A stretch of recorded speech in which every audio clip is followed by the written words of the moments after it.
Firimbi ya leo lazima iwe na vibe ya kipekee kabisa, kwa sababu ni firimbi iliyozawadiwa na Mwalimu Hemed Mteza kwa mwanafunzi wake Osman Kazi. Na nikaulizwa hapa wakati naijaribu kabla ya kufungua show hapa, nikauliza bwana, hii firimbi umeipata wapi na Idi Manase?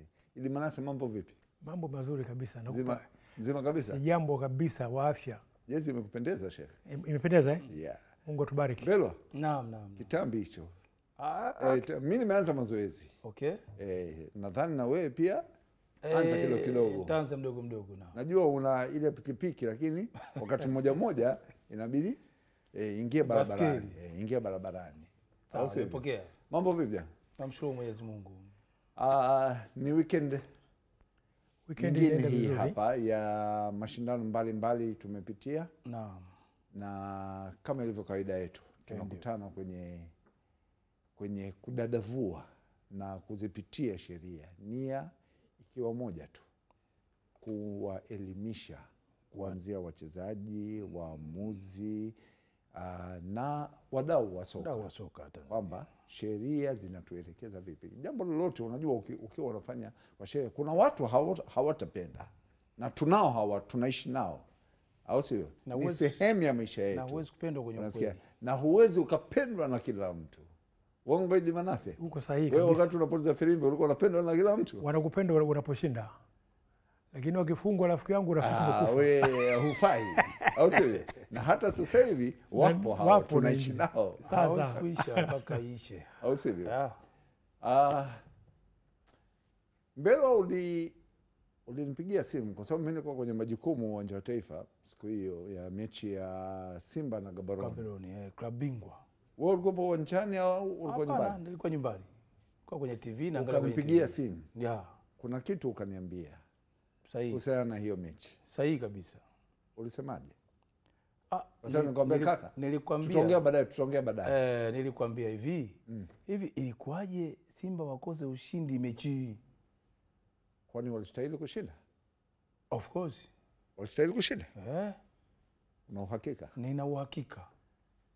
Walikosa magoli mengi au kukosa magoli hiyo ni lakini kulikuwa na jambo limetokeza ambalo wataliona wapenzi wetu wa kipenga cha mwisho. Twende tukapata mapumziko mafupi. Tukirejea tutaanza kwanza na NBC Premier League, halafu ile nusu ya pili tutakuja kuangalia kwa nini Mbelwa alinipigia simu na kuniambia bana, Simba hakustahili kupata draw kwenye hiyo mechi. Na niliweka clip yangu, hata ukiingia kwenye page ya Osman Kazi utaiona kwamba Simba hakustahili kupata sare kwenye hiyo mechi. Baki nasi, tutakupa jibu hapa.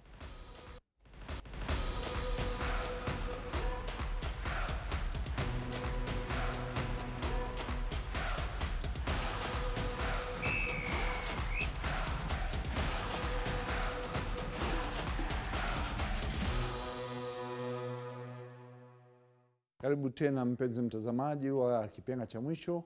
Na sasa bila kuchelewesha muda, kwa sababu leo bana nimeletewa orodha ndefu na mimi kazi yangu leo hapa ni kuongoza tu.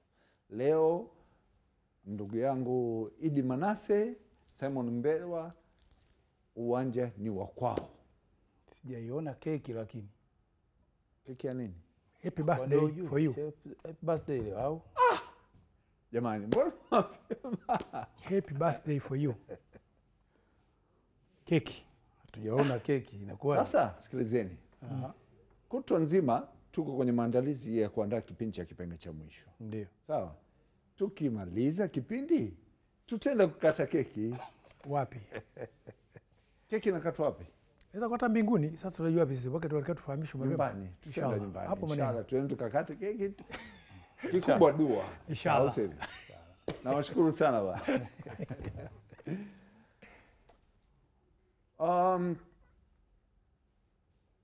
Ligi kuna timu zimecheza mechi 2-2. Naam. Kuna timu zimecheza mechi 3-3. Kutokana na international commitment ambazo Yanga, Simba, Azam na Singida Black Stars. Yeah, big. Kwa hiyo kuna baadhi ya timu zimecheza mechi 2-2. Yeah. Wengine wamecheza mechi 3-3. Moja kati ya mechi ambayo nilibahatika kuifuatilia kwa ukaribu ilikuwa ni mechi kati ya Singida Black Stars na Mashujaa.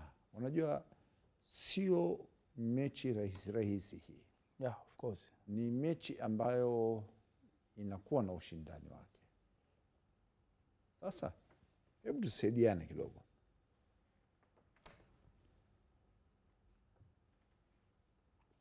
Hii tukio vipi? Dakika ya 23 ya mchezo. Naomba nianze na wewe Idi Manase. Jezi nyeupe anaitwa Ismail Mgunda, mshambuliaji wa Mashujaa Football Club. Sawa. Wakati anashambulia kuna hii tukio limetokea. Mwamuzi Tatu Malogo ameachia. Movie endelee. Movie nimeangalia naiona. Haki hapa kipa wa timu ya Singida. Ndio. Alitoka kwa nguvu sana. Na huyu Mgunda alikuwa anaelekea kwenye mpira. Lakini sasa jinsi goalkeeper alivyokuwa ametoka na huyu Mgunda alivyomwona na anakuja bwana mbio zake zile, ona ilimtisha akabidi aruke. Alivoruka lakini mkono wake sasa nia ya kuruka ilikuwa nini? Nia yake ilikuwa ni kumkwepa goalkeeper. Dunia kumkwepa goalkeeper lakini hakufanikiwa. Akawa kufanikiwa kwa hilo tukio lake kwa sababu goalkeeper naye alikuwa ameshafika. Na yeye mkono wake ulikuwa umemgusa goalkeeper na kusababisha safari yake ya kuendelea asiendelee. Mkono wa Mgunda umemgusa goalkeeper. Ukamgusa goalkeeper. Goalkeeper. Okay. Ona ndio. Sasa alipomgusa kwa hiyo ikawa safari yake naye ya kuendelea na safari ikawa imeishia hapo. Na kipa kwa maoni yangu mimi naona kama alikuwa amedhamiria kufanya kosa naye vile. Lakini sasa kwa sababu mwamuzi naye ile kosa sio kuliona, ikabidi mpira umeenda umetoka nje. Mwamuzi kosa atakuwa hajaliona. Yuko hapa nyuma. Unamwona hapo? Sio yuko hapa. Maki mimi naona kama huyo mchezaji alivyomgusa goalkeeper ina maana ilikuwa tayari ni kosa tayari. Ambalo alifanya kosa hilo nani? Alifanya kosa simuona nani Mgunda kampiga kibao goalkeeper hapo. Kampiga kibao. Simuona mkono huo. Unapiga hapo. Kifuani hapo. Umeona? Kwa hiyo hapo ina maana kwamba ilikuwa filimbi ipulizwe na mpira uelekee Mashujaa. Lakini mpira umeenda mpaka umetoka huko. Naam. Ndivyo anavyosema nani? Kwa Idi Mgunda kimsingi alikwenda speed sana. Wakati anakwenda kosa kwenda speed. Sio kosa. Mikono yake haikuwa na dhamira ya kumpiga, isipokuwa mikono yake ilikuwa ni dhamira ya kujizuia na ile speed. Lakini ukiangalia subiri kidogo. Tuingie kwenye practical kidogo. Ukiwa unakimbia mikono inaendaje? Nani? Manase hebu tuonyeshe. Mikono simama kidogo. Mikono wake ukimbiaji. Tunapokimbia mikono inaendaje? Mikono mara nyingi kama unakimbia tu, utakwenda kwa kukimbia kawaida. Ila kama utakuwa umeruka na nyuma. Mbele na nyuma. Ukiruka lazima kuna wengine mikono lazima ende juu. Sasa huyu ilivyoenda juu sasa. Maki anakwenda ndio mkono wake unaenda kucheza na goalkeeper ule. Umeona? Sasa ule mkono wake tayari kucheza na goalkeeper maki umemzuia goalkeeper naye tena. Wakadondoka. Kuna kitu mimi nakiona. Simon, hebu ongea wewe kwanza. Alafu nione kama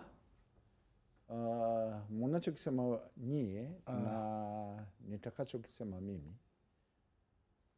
kina tofauti. Okay. Mgunda alivyokuwa speed na goalkeeper alikuwa anakuja speed. Kwanza goalkeeper hakuwa na nia ya kucheza foul. Okay. Na Mgunda alikuwa na nia ya kucheza foul. Nani?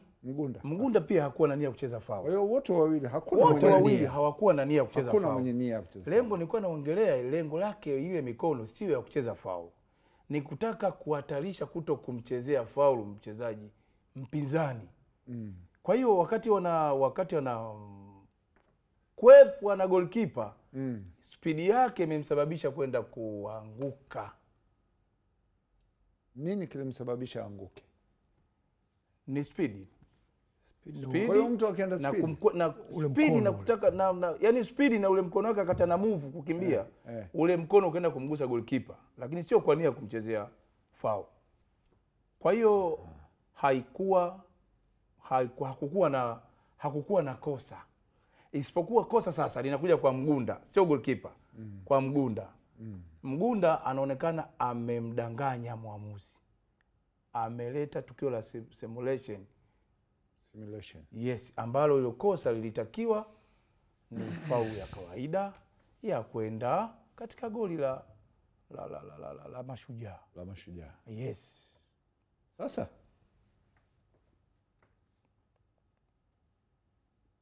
naomba nilete mimi kitu kimoja. Ndio. Mgunda anafanyaje hapa? Mgunda Hapa kafanyaje? ameumiliki. Funguka tu, funguka. Ameumiliki. Funguka, kaufanyaje? Hajaumiliki mpira hapa. Amenyanyua mguu. Nani? Manase. Mgunda hapa amefanyaje?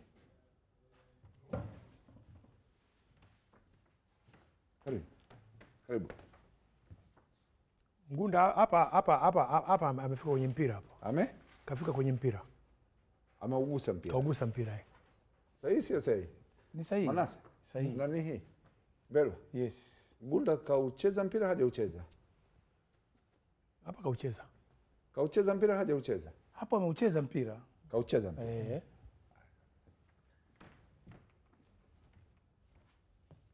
Scenario hii, huu mpira si ulikuwa 50-50? Yes. Ulikuwa 50-50. Yeah. Kwa hiyo wewe unaweza ukauwai au kipa akauwai. Manase anaweza kuwai. Sahihi kabisa. Mpira huo hapo katikati. Yeyote kati yenu wawili anaweza kucheza huo mpira. Yeah, sahihi. Nipo sahihi? Hiyo iko sahihi. Hapo sawa. Ndio. Sasa inapotokea wewe ukafanyikiwa kugusa huo mpira, lakini kwa spidi ambayo wote mlikuwa mnakuja, wewe ukapoteza control, tutamhukumu Manase? Hatutamhukumu Manase? Wewe ambaye umefanyikiwa kuucheza huo mpira. Tufanye mimi ndo Mgunda. Ndio. Nikaucheza ule mpira. Umeucheza huo mpira. Na nia wote, wewe na Manase wote mnaukimbilia huo mpira. Ndio. Ili mnufaike. Manase ili aokoe, wewe ili ufunge. Okay. Au sivyo? Yeah. Manase akakatiza mbele yako. Ndio. Sio kwa nia ya kukuzuia, kwa nia ya kuwahi mpira. Lakini wewe umempiga chenga. Ndio. Sio umeucheza mpira. Ndio. Yeye akapitiliza. Timing yake ikapitiliza. Angalia hapa. Uzuri wa Kipenga tunaongea na ushahidi. Sawa Sahihi. Unamwona goalkeeper hapo? Mguu umefanyaje? Kaupiga mguu. Kapiga hivi kwa nia ya kucheza mpira. Lakini Mgunda kaudokoa, ukaenda mbele yake. Au sio? Yeah. Ulivyoenda mbele, Gunda sasa anataka ampite goalkeeper. Anapoteza balance. Yes, kwa speedi. Kwa speedi ambayo goalkeeper alikuja nayo. Yeah.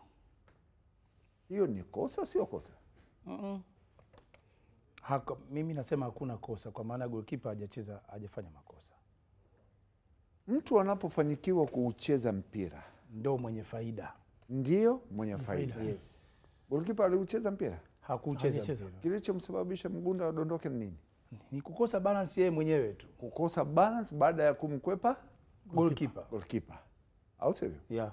Goalkeeper alifanikiwa kugusa mpira? Hajafanikiwa na tunaambiwa kwamba tunamlinda yule anaye miliki mpira. Au sivyo? Yeah. Mgunda chenga aliyopiga, kama sio ile speed ya goalkeeper na akaukosa mpira, asingeweza kuwahi ule mpira kwa mbele? Angeweza kuwahi. Tunakubaliana kwenye hilo. Manase? Nitakubaliana, lakini bado kuna swala moja. Tuambie hiyo bado ni nini? Hilo swala lilomfanya yule akose Mimi balance. nataka nyie mnishinde mimi. Yaani swala lilomfanya akose balance Mgunda ni yeye mwenyewe mkono wake kumgusa goalkeeper. Ndio umeondoa mchezoni. Njoo. Njoo Manase.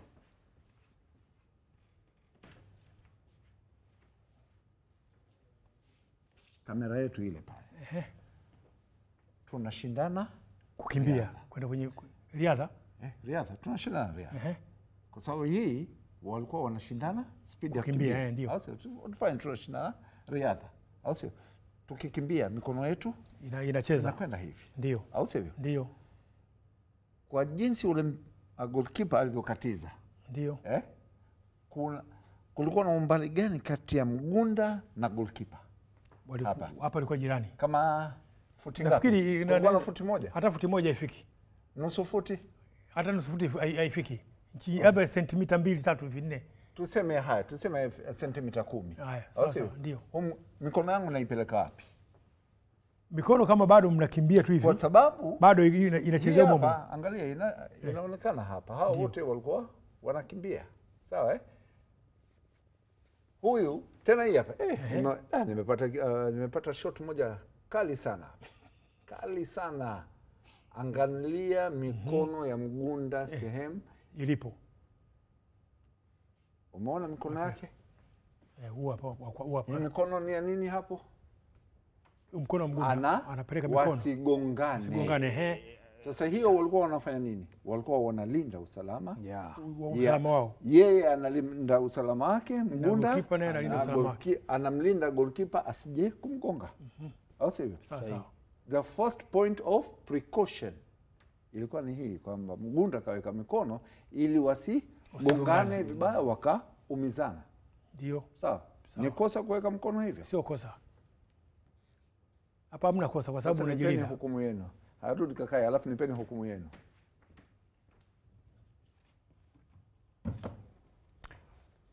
Hapo hukumu yake ni hakuna faulo. Bado hakuna faulo. Sasa itakuwa hamna faulo kwa sababu yule alikuwa anajilinda na anabidi. Mimi ninachojaribu kuangalia movement ya Mgunda wania mpira kafanyikiwa kupata mpira. Kupata mpira sawa. Au sivyo? Ndio. Kilichomdondosha ni goalkeeper alivyokatiza. Tuna faula aina ngapi? Aina 2. Tuna faula aina ngapi? 2. Hapana. Ngapi? Tuna faula aina 3. Belwa, am I right? Yeah. Tuna adhibu foul kwa aina 2. Indirect free kick na direct free kick. Lakini foul ziko aina 3. Kuna careless foul. Careless foul. Kuna reckless foul. Yeah. Alafu kuna using excessive force. Okay. Foul 3. Aina ya foul ni 3. Lakini zinahukumiwa kwa mapigo aina 2 tofauti. Moja ni direct free kick, nyingine indirect free kick. Sawa? Yeah. Sawa. To me, kwangu mimi, siwalazimishi. Ndio. Haya ni maoni yangu mimi. Na mimi ningechukua maamuzi hayo. Kitendo cha Mgunda kufanyikiwa kucheza ule mpira na kudondoka kutokana na kukosa balance baada ya goalkeeper kukatiza mbele yake, mimi ningetoa direct free kick without caution. Nisingetoa kadi. Why? Kwa sababu hapakwepo na nia ya Mgunda wala goalkeeper wa Singida kucheza foul. Sawa. Ungemquestion nani sasa? Nimesema bila kutoa kadi. Nisingetoa kadi yoyote. Yes, sawa. Kwa sababu hapakwepo na nia ya yoyote. Hakuna makosa ya kadi kizati, uko sahihi. Lakini kosa la mpira kuto kuendelea baada ya Mgunda kuumiliki ule mpira. Mgunda akaumiliki ndio maana alimpiga chenga. Mimi nitatoa direct free kick. Kuelekea wapi? Kuelekea nani? Kuelekea Singida. Because Mgunda kaucheza mpira. Okay. Goalkeeper hakuwa makini wa kutosha akasababisha Mgunda adondoke. Tuchukue mfano, tuko barabarani. Sawa, tuko barabarani, alafu pikipiki yako na baiskeli yangu zinagongana. Wewe unatumia moto, mimi natumia miguu. Au sivyo? Lakini taa imewaka, imeniruhusu mimi nipite. Ya pedo. Mimi na pedo zangu, taa zimeniruhusu mimi nipite. Lakini mimi wewe kwa sababu na nguvu ya kutumia inatumia engine na nini, ukasema namwahi mimi Osman Kazi. Nitamwahi Osman Kazi. Bahati mbaya spidi yangu mimi, baiskeli yangu ni ile ya mashindano. Ukinigonga tutahukumiwa. Nani atahukumiwa kati yetu? Mimi ambaye mwenye engine inayotumia mafuta. Sasa hapa taa ni mpira. Aliyefanyikiwa kucheza mpira ni Mgunda. Kwa hiyo ni lazima yeye apewe faida. Yeye ndo ameumiliki mpira. Ndo maana yake si lazima sasa yeye apate faida ya kumiliki mpira, ya kumiliki mchezo. Amedondoka kwa sababu kakosa balance kutokana na. Sasa hapa ndipo tunapokuja kwenye infringement impedes the progress of an opponent. Ipo kwenye sheria namba 12. Kuna watu inabidi tuwafundishe hii kitu. Kuna watu hawajui how to interpret the law. Ngoja tuwafundishe sasa jinsi ya ku interpret the law. Sawa? Impedes the progress of an opponent. Hii kama asingemgusa kwa mkono ingekuwa indirect free kick. Kwa sababu kakatiza mbele yake.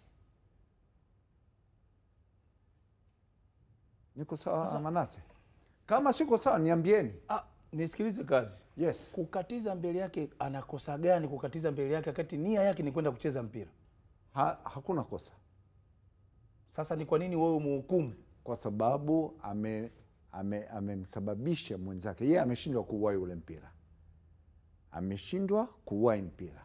Mgunda kauwahi mpira na kauweka kwenye njia yake yeye. Nimekuuliza, je, kama asingeuwahi ule mpira, Mgunda pale mpira alipoucheza, Mgunda angeweza kuendelea kucheza huo mpira au asingeweza? Okay. Mimi sasa nikubaliane na wewe kwa sababu kwanza sasa najiridhisha sasa. Kwa sababu sio tunakwenda tu nikusikilize kwa sababu sheria lazima tuzungumze. Mimi nataka mtu anitoe jasho hapa. Nataka mtu asikubaliane na mimi. Hii ligi naitaka leo mimi. Inapofika sehemu kama sasa hivi hapo imefika sehemu tunakubaliana kwa sababu tumefika mara pake sasa. Lakini vinginevyo tungefika mpaka asubuhi. Kwa sababu tumefikia sehemu kwamba sasa tumejiridhisha. Sasa tumejiridhisha kwamba hapo sasa tumefikia kwamba uhakika wake ndo huo. Kwamba alizuiwa kuipata njia ya kufikia mpira. Lakini haikuwa kosa yeye kupita mbele. Kwa sababu lengo lake ni kwenda kucheza mpira na yeye goalkeeper. Kwa hiyo unachukua uamuzi gani? Uamuzi ambao kama mimi ndio mwamuzi wa mchezo huo. Baada ya kupitia VAR unachukua uamuzi gani? Baada ya kupitia VAR nitampa free kick ya kwenda kuelekea goli la Singida. No Singida. Huyu mchezaji ni wa Mashujaa. Wa Mashujaa ndio kachezewa faulu. Ndio kachezewa faulu. Kwa hiyo faulu itakwenda katika goli la Singida. Sawa.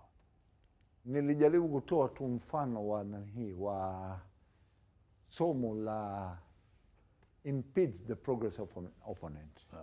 Na hii ni kosa moja ambayo linatakiwa litizamwe kwa jicho la ziada na waamuzi, kwa sababu mara nyingi tunashindwa kuhukumu maamuzi ya mwamuzi juu ya ni wapi mtu amemzuia mpinzani wake kuweza kucheza mpira. Twende tukapate mapumziko mafupi. Tukirejea tunakuja na Champions League pamoja na baadhi ya matukio ya NBC Premier League.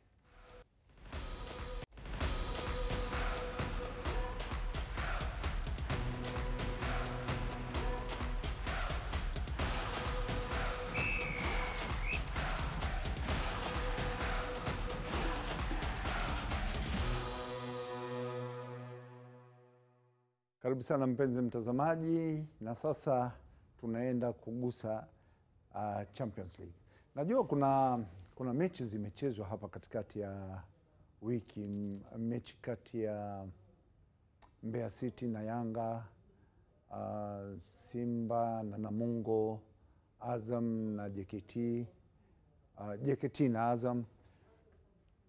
Hizo kama unavyojua kwamba tuko kwenye wiki ya mapumziko ya FIFA, tarehe za FIFA, sio mapumziko, tarehe za FIFA nitakuja nazo wiki ijayo, kwa sababu baadhi ya mechi zimechezwa jana usiku na juzi. Kwa hiyo package tutakuja nayo Alhamis ijayo. Lakini sasa hivi hebu twende tukaangalie michuano ya kimataifa. Azam TV imekuwa ikirusha ligi ya Kenya kwa muda kidogo sasa hivi, na kama tunavyofahamu kuna haja ya kuangalia waamuzi wetu, waamuzi wa nchi nyingine jinsi wanavyotafsiri sheria.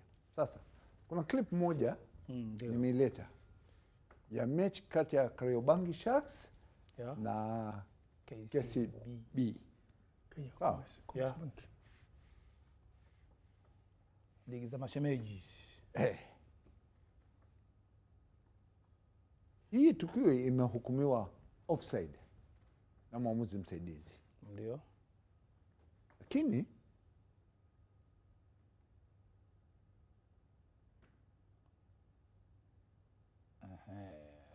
hapo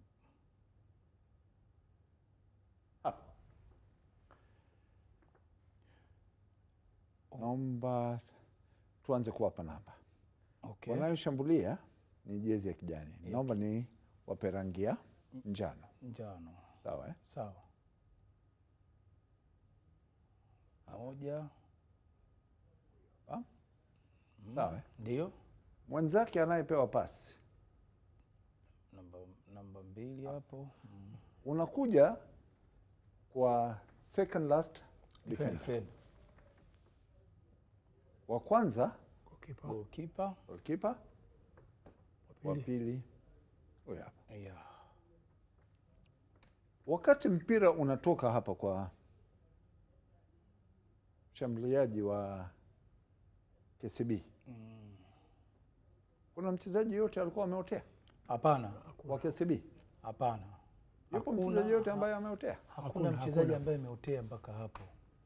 Tunakubaliana hivyo au sio? 100%. Hapa kwepo na offside. Hakuwepo na offside hapo. Sasa angalia maamuzi yaliyotoka hapa.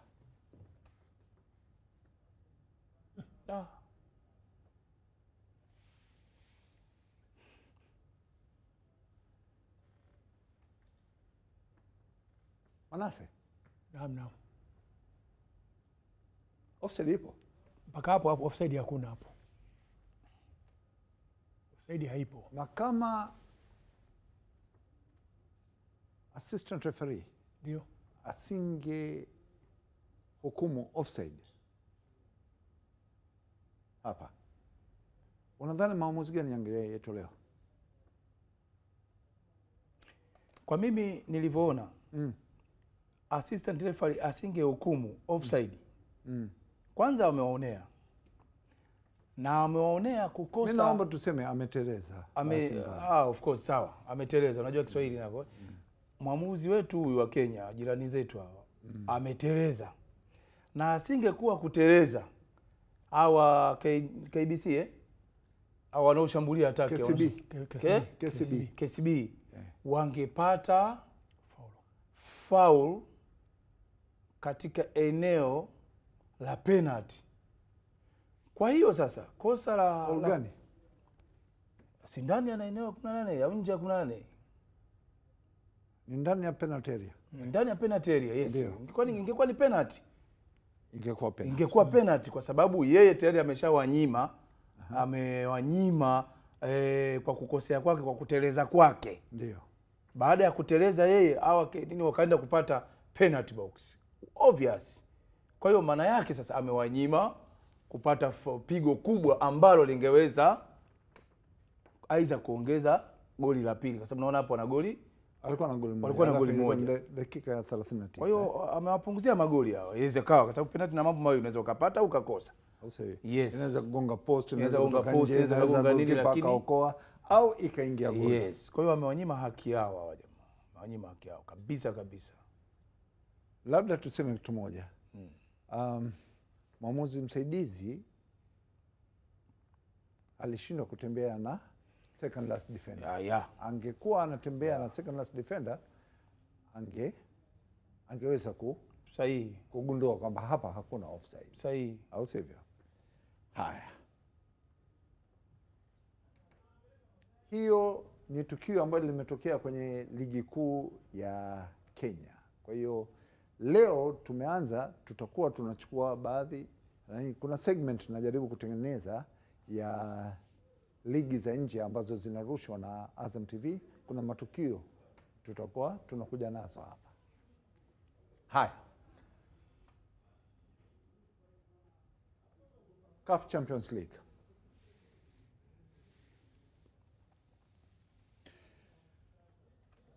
Simba Sports Club versus Gaborone. Gaborone. Sawa. Ambao nilikupigia simu. Nakumbuka. Ulinipa maswali mengi. Unajua siku ile ilibidi baada ya kutoka uwanja wa Taifa nilikuja nikakaa hapa newsroom. Nikaitazama hii mechi takriban mpaka saa 7 za usiku. Ndio nikatoka kwenda nyumbani. Na nikawa natizama sasa.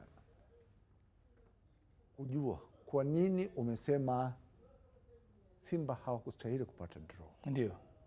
Mimi mpaka sasa hivi najiuliza, kwa nini Simba hawakustahili kupata draw? Ndio.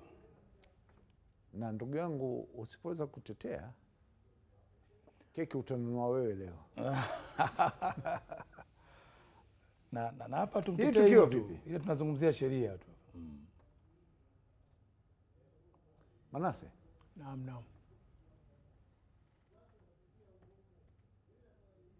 Mligo kwake Charles Ahoua.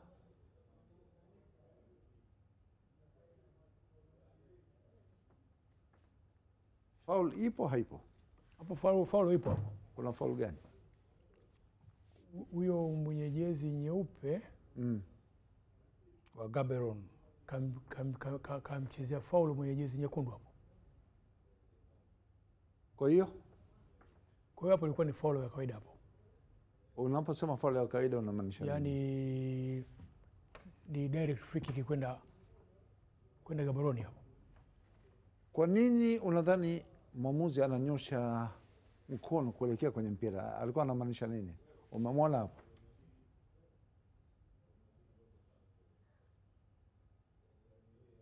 Huyo hapo mwamuzi anamaanisha nini? Mimi kwa mtazamo wangu alikuwa anamaanisha kwamba endelea kucheza mpira.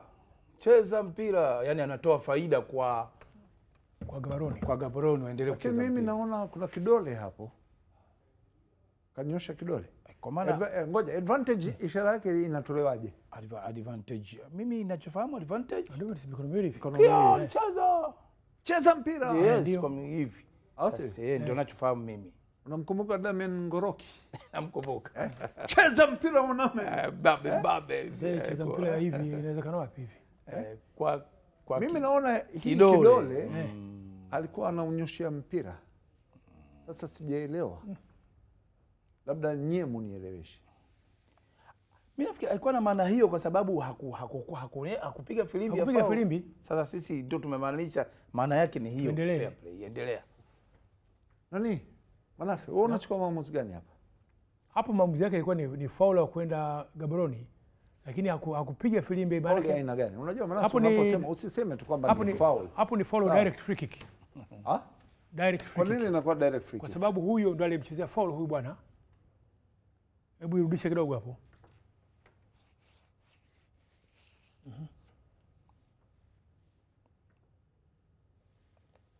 Umeona? Amefanyaje? Kamsukuma.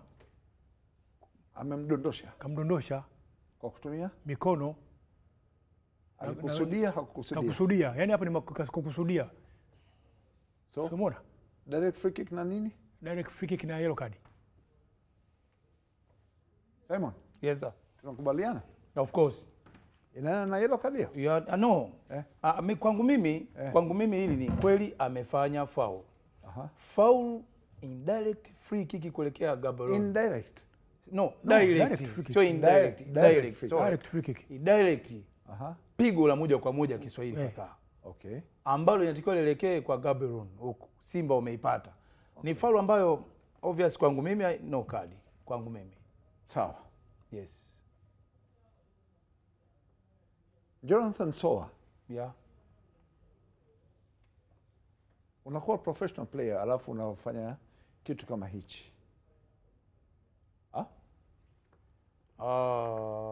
Kwanza alichokifanya na hakika referees amechukua hatua. Yeah.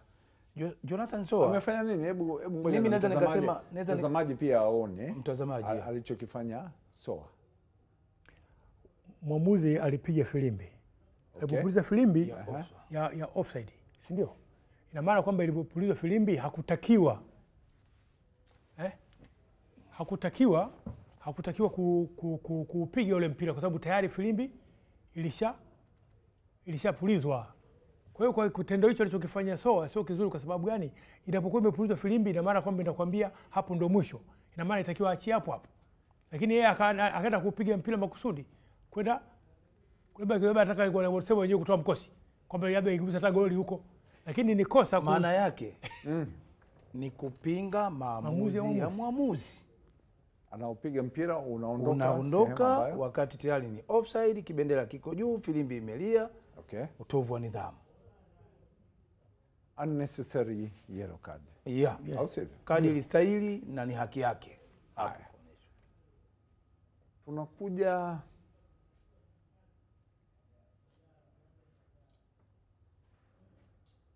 penalty ya Simba.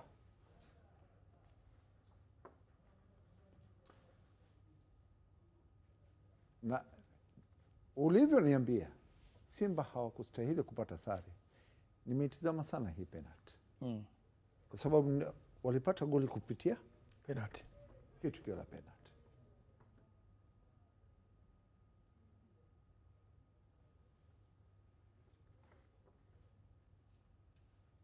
Anasi penalty iko sawa hii?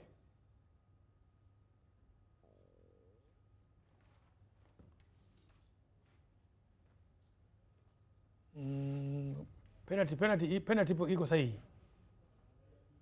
Kwa sababu hapa naona huyu beki ndio aliucheza huo mpira. Mpira ulivyochezwa ukarudiwa. Alivyocheza mpira huyo beki huyo akawa tayari kaugusa mguu wa mchezaji wa Simba. Kaugusa ule mguu wa mchezaji wa Simba. Sikafanikiwa kucheza mpira. Pamoja na kufanikiwa kucheza mpira. Lakini tayari naye akafanya kosa jingine la kumzuia ule kukugusa mguu wake ili bwana asiweze kufikia ule mpira tena. Kwa sababu kama asingemgusa mguu wake angeweza kufikia ule mpira. Akaweza kufanya vitu chochote mbele ya safari yake. Yes sir. Wewe unasemaje? Kazi hapa kwa muono wangu mimi huu mpira. Ndio. Kama mimi ndio muamuzi. Ndio. Beki ameenda amecheza mpira kweli, lakini wakati anacheza mpira amemgusa huu mguu wa pili. Kucheza mpira ni haki yake, lakini kugusa mguu sio haki yake kwenye eneo lile la hatari pale kwenye penalty box. Kwa hiyo amefanya vitu viwili. Nisikilize, amefanya vitu viwili. Kweli kaugusa mpira, lakini kwa nini uguse huu mguu wa mchezaji? Wakati yule mchezaji huyu Morris Abraham aliingia kwenye njia ya ya beki. Si aliingia? Ameingia, nia yake ni kwenda kucheza. Yeye alikuwa anawahi kwenda kufuata mpira. Na asingemgusa, alikuwa na uwezo. Unajua nimewafunga wenyewe na maelezo yenu. Kwa nini mimi tumezungumzia sana tukio la goalkeeper wa Singida na Mashujaa. Kwa nini? Ni elimu kubwa ambao baadhi ya watu hawaijui. Ndio.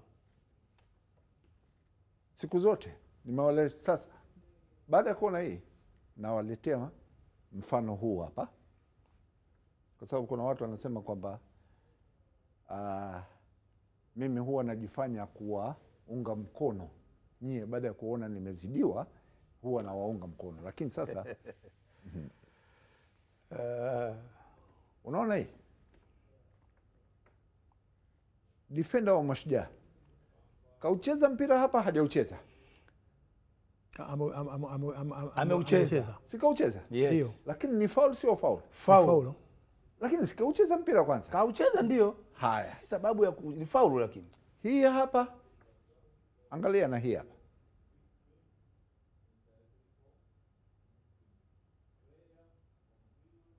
Yenyewe hivyo hivyo. Trabi. na yeye Kaucheza mpira, hajaucheza. ameucheza mpira.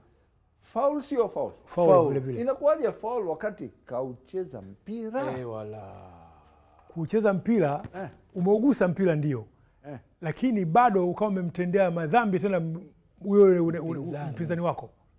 Sasa leo nataka tuwafundishe watu ile kitu ilikuwa inaitwa spare part. Nakumbuka tulikuwa tunafundishwa kitu kimoja kinaitwa spare part. Enzi zetu Enzi zetu tulikuwa tunafundisha hiyo. Ni watu wachache sana wanaijua hiyo spare part. Spare part tulikuwa tunaambiwa kwamba ni tukio lolote ambayo mtu anaenda anafanyikiwa, anaonekana kwamba ameucheza, anataka kuucheza mpira lakini anatumia mwili wake kumdhuru mpinzani wake. Yes. Sahihi? Sawa. Unakumbuka? Nakumbuka. Sasa hebu nisaidieni hii kwenye hizo spare part. Hizi ndio spare part ambazo tulikuwa tunazizungumziaga. Au hizi sio zile spare part? Sio. Kwa sababu mimi nachoona kama tunasema kwamba yule bwana kaslide kaucheza mpira, kwa hiyo hakuna foul. Kazi iko hivi. Unaruhusiwa kuugusa mpira na kucheza mpira. Lakini wakati unaogusa mpira na kucheza mpira, kuna tukio lingine la pili limejitokeza. Umeenda kucheza mwili wa mtu, kumchezea faulu na kumgonga. Kwa maana hiyo sasa kucheza mpira sio faida, tunaangalia tukio la kumuumiza mpinzani. Kwa hiyo hapa matukio haya ambayo tumeona yameusa kumuumiza mpinzani. Mimi ni yangu sio kuangalia kwamba amemuumiza, ni foul au sio foul. Sasa tunarudi kwenye hiyo penalty ya Simba. Yule beki kaucheza mpira. Lakini at the same time kasababisha nani huyo aliyedondoka ni nani? Nani huyu? Morris Abraham. Morris. Au sivyo? Morris Abraham amedondoka chini. Kwa hiyo kwa spidi yake asingeguswa, alikuwa na uwezo wa kufuata mpira uliochezwa na beki. Uliochezwa na beki. Na ndio maana yule akamchezea foul. Ili Morris Abraham asinufaike kwa kuguswa na mpinzani, huo mpira labda ungekuwa wapi? Ulitakiwa sinufaike, mpira ulitakiwa uwe mbali zaidi ya hapo alipokuwa katika eneo zaidi, niseme yadi hapo hata yadi 2 hazifiki alipokuwa. Kwa hiyo alikuwa na uwezo wa kukuta zaidi ya yadi 10 15 alikuwa hawezi kufikia. Lakini kwa hiyo hapo asingeguswa, angeweza kukuta ule mpira na angeweza kufanikiwa kufanya. Kwa hiyo penalty sahihi. Very clear penalty. Haya. Mimi nilijua wewe utaniambia hii penalty haikustahili. No. Hiyo ni penalty sahihi. Hii penalty ilistahili kabisa. Ilistahili sahihi kabisa hiyo.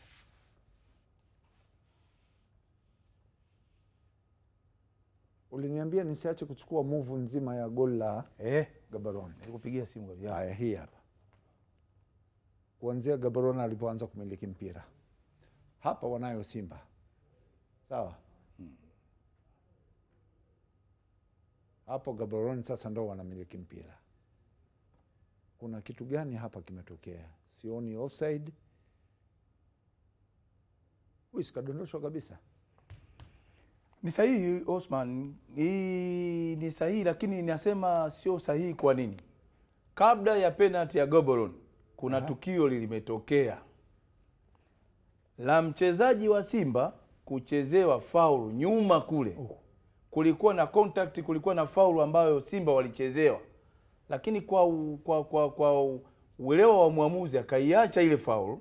Baada ya kuiacha ile faulu, wachezaji wa Gaborone wakati wanachukua ule mpira wakafanikiwa kwenda katika eneo la 18 ya Simba, na ndipo wakapata penalty. Lakini ingehukumiwa kosa la kwanza ile hapo ambao tunaliona hapo, maana yake ingekuwa ni faulu, hii penalty isingepatikana. Ngoja hapa. Hii hapa. Kagoma.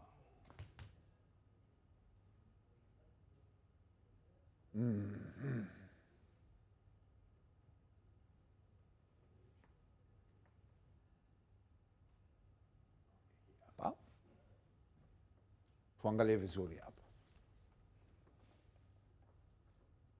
Haya, nipe maelezo hapo. Mchezaji wa Simba amegongwa. Contact amemgonga kabisa. Mpira ulikuwa unamilikiwa na mchezaji wa Simba. Wakati unamilikiwa mchezaji wa Simba, mchezaji wa Gaborone akaja, aliyekuwa anamiliki mpira ni ngoja tuangalie. Mukwala. Sawa? Sawa. Desi Mukwala. Alikuwa na umiliki mpira, amedondoshwa hapo chini. Akachezewa faulu, akadondoshwa. Muamuzi akaacha, then wakapiga counter attack. Baada ya kupiga counter attack, wakaenda kwenye eneo la penalty box ya Simba. Matokeo yake ikatokea penalty ambayo angehukumu kule nyuma, kama nilivyosema, ile faulu hii isingetokea, lakini ndio imetokea. Ndio waamuzi wetu hawa, sio waamuzi tunazungumzia tu waamuzi wa Tanzania, lakini hata wenzetu pia yako makosa, yako kuteleza. Niseme lugha nzuri ya kuteleza. Ameteleza mwamuzi huyu. Manase, mimi pamoja na kuteleza kwake, maana unaposema kuteleza mashindano kama haya, unapofuwa umefanya kitu kama hichi, ina maana tayari unawapa faida watu wengine, wale waliosababisha nani hapa, inasababisha yule bwana asipate faida yake, kwa sababu umemnyima faida yake, unaenda kumpa faida mpinzani, kitu ambacho sio sahihi. Kwa hiyo sasa naanza kuelewa maana ya kwa nini Simba hawakustahili kupata draw kwenye hii mechi. Kumbe Simba alitakiwa kushinda hii mechi. Kama huyu mwamuzi angehukumu hii faul aliyochezewa Mukwala hapa, ina maana pigo lingeenda upande wa goli la Gaborone, na isingepigwa counter attack kuelekea kwenye lango la Simba. Au sivyo? Ndio. Bwana Lakini ninataka jicho la mbali kidogo. Mbele nikupongeze. Nashukuru. Umetisha. Ulivyoniambia bana Simba mimi nilikuwa na wasiwasi kwamba penalty aliyopewa Simba ilikuwa haistahili. Kwa sababu hii kila mtu mshambuliaji wa Gaborone amedondoshwa. Of course, amedondoshwa live kabisa. Au sivyo? Lakini amedondoshwa. Kumbe kabla ya tukio hili kuna tukio kulikuwepo na uvunjifu wa sheria ambayo faul ilitakiwa kuelekea Gaborone. Haikuelekezwa huko, ikapigwa counter kuja kwenye lango la Simba. Unazungumzia tukio hili hapa. Na mwamuzi kama kawaida na kidole chake.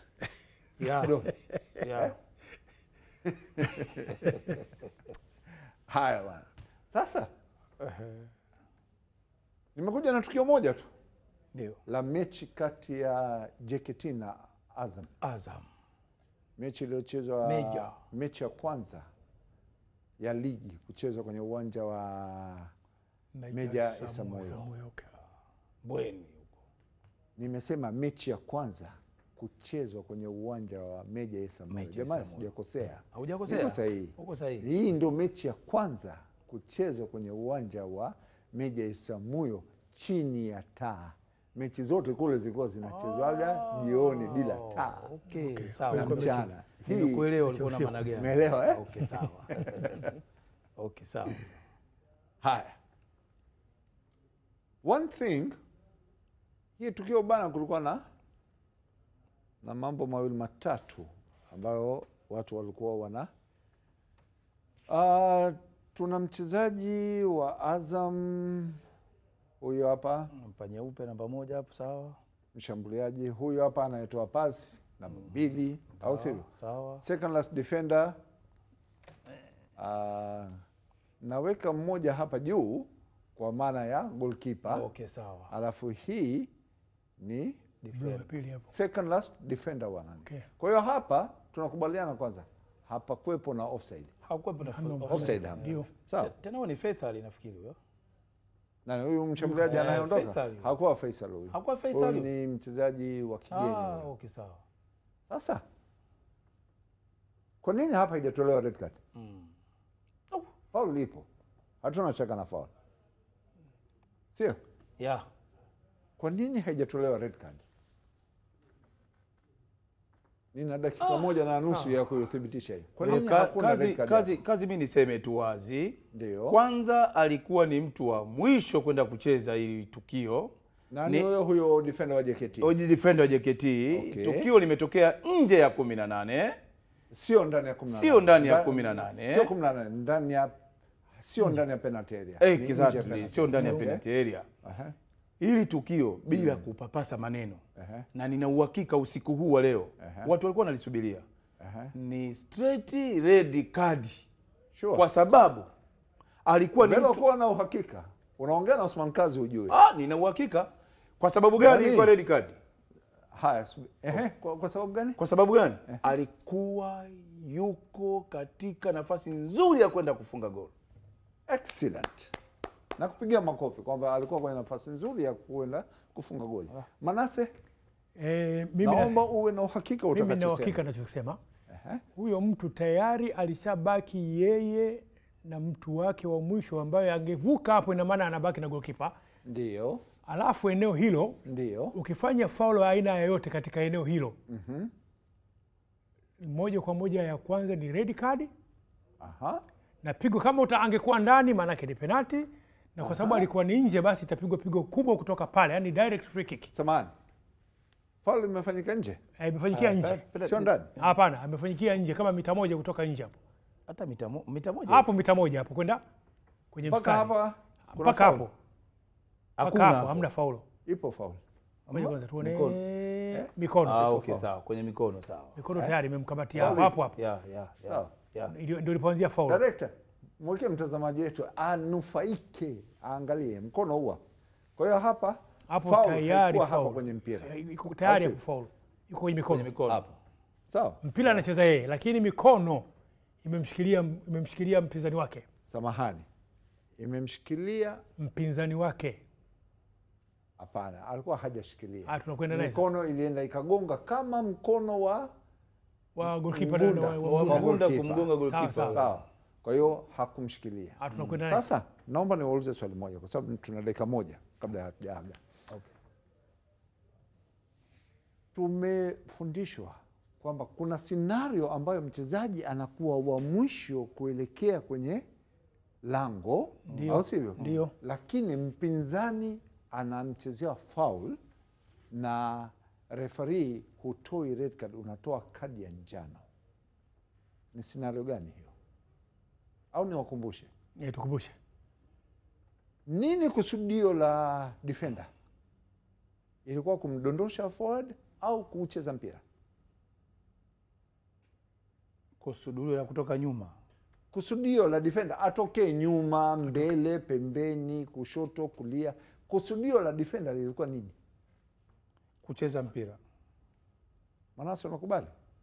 Intention yake, kwa sababu kama intention ilikuwa ni kumchezea foul, au sivyo? Asingenyosha mguu wake kuja kwenye mpira. Sio hapa. Ndio. Huko kwenye mpira. Ndio. Ngoja tuonyeshe mguu. Huo. Mguu huko kwenye mpira. Ndio. Nia ilikuwa ni kublock mpira. Ndio. Au sivyo? Ni sahihi. Lakini akashindwa kuondoa mpira kwenda mbali kama ilivyokuwa kwenye penalty ya nani? Ndio. Sawa. Sasa intention haikuwa kumchezea foul, lakini hakuwa makini. Tunarudi kwenye careless foul. Careless, yeah. Huu ni mguu umeslide, ukapita mpira. Is it a dog saw? Hii ni careless challenge. It's not a reckless challenge. Law 12 inatuambia. Hebu kasomeni vizuri Law 12. Dog saw. Kuna vipengele vya kuzingatia. Tusiimbe tu dog saw.